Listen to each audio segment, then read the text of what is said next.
The global stockpile of nuclear weapons is expected to rise in coming years for the first time since the Cold War due to global tensions. In its annual report, the Stockholm International Peace Research (SIPRI) said that all 9 nuclear-armed countries are increasing or upgrading their arsenals.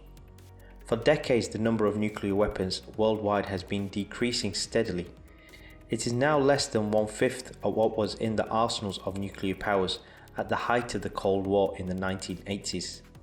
Last year, however, SIPRI had already identified a trend reversal towards more modern nuclear weapons. We emphasize that nuclear war cannot be won and must never be waged, the US said in a joint statement at the beginning of January. But SIPRI noted that all 5 countries had since further expanded or modernized their arsenal. The US is looking to modernize its nuclear weapons despite pressuring other nations to agree to nuclear disarmament. In recent weeks, Ukrainian officials have been more candid about their losses on the battlefield as they plead with the US and other Western nations to send more arms. Ukrainian officials told the Wall Street Journal that without significant increase in military aid, Ukraine will face a defeat in the eastern Donbas region. In this war, the victory will be with the side that has more and better weapons, and if Ukraine doesn't obtain enough weapons in time, it will bleed out, said Anton Goroshenko, an advisor to Ukraine's interior minister. US officials are also expecting Russia to continue making territorial gains in the Donbass. A Pentagon official told the Washington Post that Russia will likely control the entire Luhansk Oblast within a few weeks. Russia earned nearly $100 billion from oil and gas exports during the first 100 days of the war in Ukraine, according to a report. Revenues have been falling since March as many countries shunned Russian supplies, but remain high, the Independent Center for Research on Energy and Clean Air, CREA, found. It also warned of potential loopholes in effort to curb imports from Russia. The EU, US and UK are among those to have pledged to cut Russian imports, but the CREA report found Russia still earned $97 billion in revenue from fossil fuel exports in the first 100 days of the Ukraine conflict. The EU made up 61% of these imports, worth approximately $59 billion.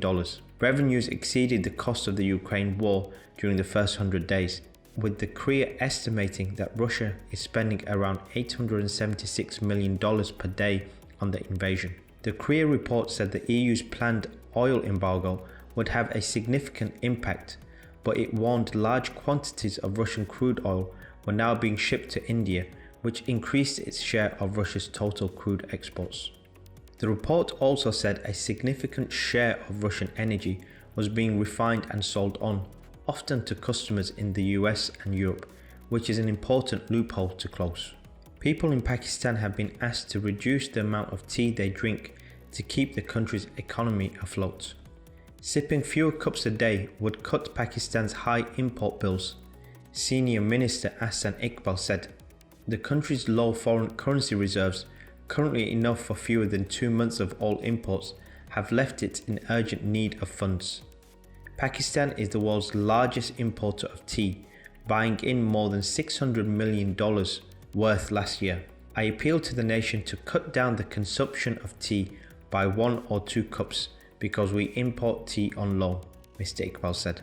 The request to reduce tea drinking has gone viral on social media, with many doubting the country's serious financial problems can be addressed by cutting out the caffeinated beverage. Israel has signed a natural gas export deal with Egypt and the European Union (EU) during a regional summit in Cairo, as Europe seeks alternative energy supplies. The deal will involve Israeli natural gas being liquefied at Egyptian processing plants and then shipped to Europe, according to Israel's energy minister. The EU, which last year imported about 40% of its gas from Moscow, is seeking to secure alternative energy supplies as it mounts pressure on Russian President Vladimir Putin. With this agreement, we will work on the stable delivery of natural gas to the EU from the East Med region, European Commission President Ursula von der Leyen tweeted.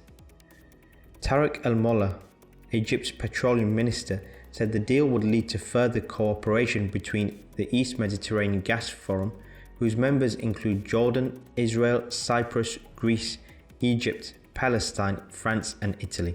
After relying on imports for years, Israel began producing natural gas from its offshore gas fields in 2004.